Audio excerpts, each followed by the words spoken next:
సింహాల బోనుల నుండి విడిపించును నీ మాట, అగ్నిగుండముల నుండి రక్షించును నీ మాట.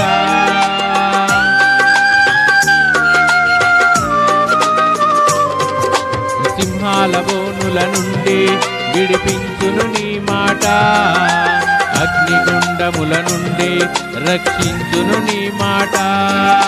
మారా బ్రతుకును కూడా మధురం చేయును నీ మాట, ఆరిపోయిన బ్రతుకును వెలిగించును నీ మాట.